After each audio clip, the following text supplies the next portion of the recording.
अस्सलामु अलैकुम वरहमतुल्लाहि वबरकातुहू। अल्हम्दुलिल्लाहि कफ़ा व सलामुन अला इबादिहिल्लज़ीना इस्तफ़ा, अम्मा बाद। मोहतरम नाज़रीन किराम, आसान दर्स कुरान के अंदर 29वें पारे का 13वां रुकू है, जिसके अंदर सूरह मुज़म्मिल सूरह नंबर 73 की शुरू की 19 आयतें हैं।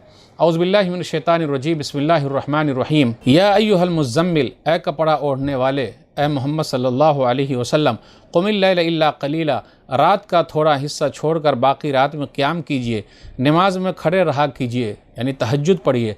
निस्फ़हु अव इनक़ुस मिन्हु क़लीला, रात का आधा हिस्सा या आधे से कुछ कम कर लीजिए।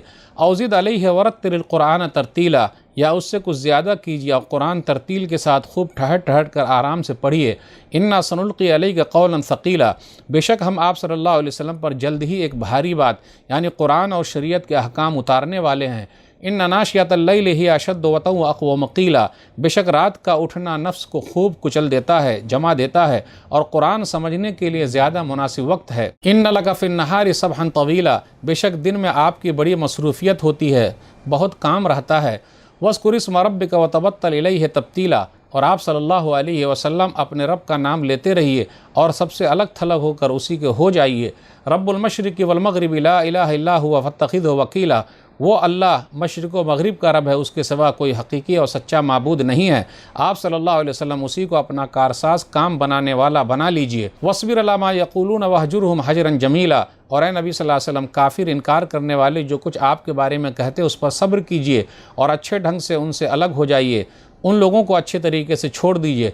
वज़न्नी वल मुकज़्ज़िबीन उलिन नामति वमहिलहुम क़लीला, ऐ नबी सल्लल्लाहु अलैहि वसल्लम, आप मुझे और खुशहाल झुटलाने वालों का मामला मुझ पर छोड़ दीजिए और उन्हें ज़रा मोहलत छूट दे दीजिए। इन्ना लदैना अनकालम व जहीमा, बेशक हमारे पास बेड़ियाँ और जहन्नम है। व ताअमन ज़ा गुस्सतिन व अज़ाबन अलीमा, और गले में फंस जाने वाला, अटक जाने वाला खाना और दर्दनाक बहुत तकलीफ़ वाला अज़ाब है। यौम तर्जुफुल अर्ज़ु वल जिबालु व कानतिल जिबालु कसीबम महीला, जिस दिन ज़मीन और पहाड़ काँप उठेंगे और पहाड़ भुरभुरे रेत के टीले बन जाएंगे। इन्ना अरसलना इलैकुम रसूलन शाहिदन अलैकुम कमा अरसलना इला फ़िरऔन रसूला, झुटलाने वालों, बेशक हमने तुम्हारे पास गवाही देने वाला एक रसूल मोहम्मद सल्लल्लाहु अलैहि वसल्लम को भेजा है, जैसा कि हमने फ़िरऔन के पास एक रसूल यानी मूसा अलैहिस्सलाम को भेजा था। फ़ासा फ़िरऔन और रसूल फ़अख़ज़नाहु अख़ज़न वबीला, फिर फ़िरऔन ने रसूल यानी मूसा अलैहिस्सलाम की बात नहीं मानी तो हमने फ़िरऔन को अच्छे तरीके से पकड़ लिया और पानी में डुबो दिया। फ़कैफ़ तत्तक़ून इन कफ़रतुम यौम यजरुल विल्दान शीबा, ऐ कुफ़ार मक्का, अगर तुम भी न माने तो उस दिन के अज़ाब से कैसे बचोगे जो दिन बच्चों को बूढ़ा बना देगा। अस्समाउ मुनफ़तिरुम बिह कान वादुहु मफ़ऊला, जिस दिन आसमान फट जाएगा, अल्लाह का वादा पूरा होकर रहेगा। इन हाज़िही तज़किरा फ़मन शाअ अत्तख़ज़ इला रब्बिही सबीला, बेशक ये कुरान एक नसीहत है, अब जो चाहे अपने रब की तरफ जाने का रास्ता पकड़ ले। नाज़रीन इकराम, आसान दर्स कुरान के अंदर 29वें पारे का 13वां रुकू, जिसके अंदर सूरह मुज़म्मिल सूरह नंबर 73 की शुरू की 19 आयतें हैं। सूरह मुज़म्मिल 73 तरतीब के एतबार से 3 नंबर है। अल मुज़म्मिल, चादर ओढ़ने वाले नबी सल्लल्लाहु अलैहि वसल्लम, इसका जिक्र आयत नंबर 1 में है। मुज़म्मिल मक्की सूरा है। इस सूरा के अंदर 20 आयतें हैं और 2 रुकू हैं। हिजरत से पहले मक्का और उसके आसपास उतरने वाली सूरत मक्की है। सूरह मुज़म्मिल का खुलासा, सूरह मुज़म्मिल के पहले रुकू के शुरू में नबी सल्लल्लाहु अलैहि वसल्लम से खिताब है कि तहज्जुद की नमाज पढ़ें, कुरान को तरतील के साथ पढ़ें, अपने रब को याद करते रहें, लोगों की तकलीफ़ पर सब्र करें। जहन्नम वालों को गले में अटक जाने वाला खाना मिलेगा, क़यामत के दिन पहाड़ रेत की तरह हो जाएगा।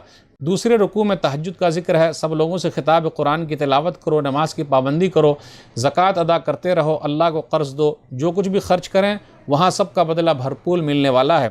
अल्लाह से माफ़ी मांगते रहो, वही बड़ा माफ़ करने वाला, बड़ा रहम वाला है। इस सूरा की फजीलत में यह है कि नबी सल्लल्लाहु अलैहि वसल्लम चादर ओढ़े हुए थे, इसी कैफियत में यह सूरा उतरी। इसलिए नबी सल्लल्लाहु अलैहि वसल्लम से कहा गया, आप चादर छोड़ दीजिए और रात को उठकर तहज्जुद की नमाज़ पढ़िए। मतलब यह है कि आप दावत व तबलीग का भी काम कीजिए, तहज्जुद की नमाज़ रात में पढ़िए। अब आगे बयान किया जा रहा, कुरान को तरतील के साथ पढ़िए। वरत्तिल कुरान तरतीला, कुरान को ठहर ठहर के पढ़िए, ऐसा नहीं जैसे तेज़ पढ़ रहे हैं। तरावी में देख लीजिए, राजधानी एक्सप्रेस है, ठहर ठहर कर तरतील के साथ आराम से पढ़िए। फिर आगे ये बयान किया जा रहा है कि रात का उठना जो है ये ज़्यादा फ़ायदेमंद है। इन्ना नाशियतल लैल हिय अशद्दु वतअन व अक़वम क़ीला, और उससे पहले तहज्जुद की नमाज के बारे में जो जिक्र हुआ तो कहा क़ौलन सक़ीला, हम भारी बात यानी कुरान अहकाम शरीयत आपको देने वाले हैं। और रात का उठना ये ज़्यादा फ़ायदेमंद है, क्योंकि दिन में آپ کو کام رہتا ہے تو رات میں اٹھیے، قرآن کی تلاوت کیجئے، تہجد کی نماز پڑھیے۔ آیت نمبر 9 پر غور کیجئے، رب المشرق والمغرب، سورہ مزمل سورہ نمبر 73 آیت نمبر 9، اللہ مشرق اور مغرب کا رب ہے، تو پورب اور پچھم، ایسٹ اور ویسٹ اس کا ذکر ہے۔ سورہ رحمان سورہ نمبر 55 آیت نمبر 17 میں رب المشرقین و رب المغربین، کہ اللہ دو مشرق کا دو مغرب کا رب ہے، یعنی گرمی کے اعتبار سے ایک مغرب اور سردی کے اعتبار سے ایک مغرب، اسی کا ذکر ہے۔ سورہ معارج سورہ نمبر 70 آیت نمبر 40 میں فلا اقسم برب المشارق والمغارب، کہ بے شک میں مشرقوں اور مغربوں کے رب کی قسم کھاتا ہوں۔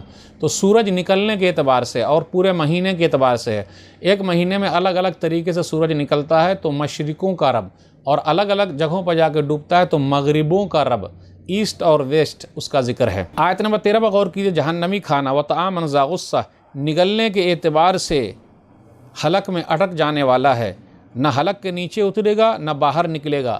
زقوم، تھوہر، کانٹا یا زری کھانا ہوگا، کانٹے دار، جھاڑی، بدبودار کھانا ہوگا۔ سورہ غاشیہ سورہ نمبر 88 آیت نمبر 6-7 میں لیس لہم طعام الا من غری لا یسمن ولا یغنی من جوع، کانٹے دار کھانا ہے جو نہ موٹا کرے گا اور نہ بھوک کو مٹائے گا۔ پہاڑ قیامت کے دن بھورے ٹیلے کی طرح ہو جائے گا، ریت کی طرح ہو جائے گا۔ ریت کا ٹیلا جو بھربھرا ہوتا ہے، پیر کے نیچے سے نکل جانے والی ریت، ایک دم بھربھرا ہو جائے گا، اس کی کوئی اہمیت نہیں رہے گی۔ انا ارسلنا الیکم رسولا شاہدا علیکم کما ارسلنا الی فرعون رسولا، بے شک ہم نے تمہارے پاس گواہی دینے والے یعنی نبی صلی اللہ علیہ وسلم کو بھیج دیا ہے، جیسا کہ اس سے پہلے فرعون کے پاس رسولوں کو بھیجا تھا۔ تو کیا ہوا؟ فرعون نے نہیں مانا تو ہم نے اس کو پکڑ لیا، ڈبو دیا۔ اگر تم بھی نہیں مانو گے تو تمہارا بھی انجام برا ہوگا۔ قیامت کے دن کا ذکر ہے، یجعل الولدان شیبا، جس دن بچے جو ہے وہ بوڑھے ہو جائیں گے، آیت نمبر 17 میں ہے، یعنی قیامت کی ہولناکی بہت زیادہ ہے۔ سورہ سورہ نمبر 22 آیت نمبر 2 پر غور کیجئے، یوم ترونہا تذہل کل مرضعۃ عما ارضعت وتضع کل ذات حمل حملہا وتری الناس سکارى وما هم بسکارى ولکن عذاب اللہ شدید، جس دن آپ دیکھیں گے کہ دودھ پلانے والی اپنے دودھ پیتے بچے کو چھوڑ دے گی، بھول جائے گی، اور حمل والی حمل گرا دے گی۔ آپ لوگوں کو بے ہوش دیکھیں گے لیکن لوگ بے ہوش نہیں ہیں۔ یہ تو قیامت کا نشہ ہے اور قیامت کی ہولناکی ہے۔ آیت نمبر 18 پر غور کیجئے، اللہ کا وعدہ پورا ہو کر رہے گا، کان وعدہ مفعولا، یعنی موت کے بعد حساب و کتاب ہے، جنت اور جہنم ہے، یہ وعدہ پورا ہو کر رہے گا۔ تو ناظرین کرام، آج کے درس میں بس اتنا ہی۔ اللہ سے دعا ہے کہ اللہ تعالی ہم لوگ قرآن کریم کو پڑھنے، پڑھانے، سمجھنے، سمجھانے، عمل کرنے، لوگوں تک پہنچانے کی توفیق دے، آمین۔ والسلام علیکم ورحمۃ اللہ وبرکاتہ۔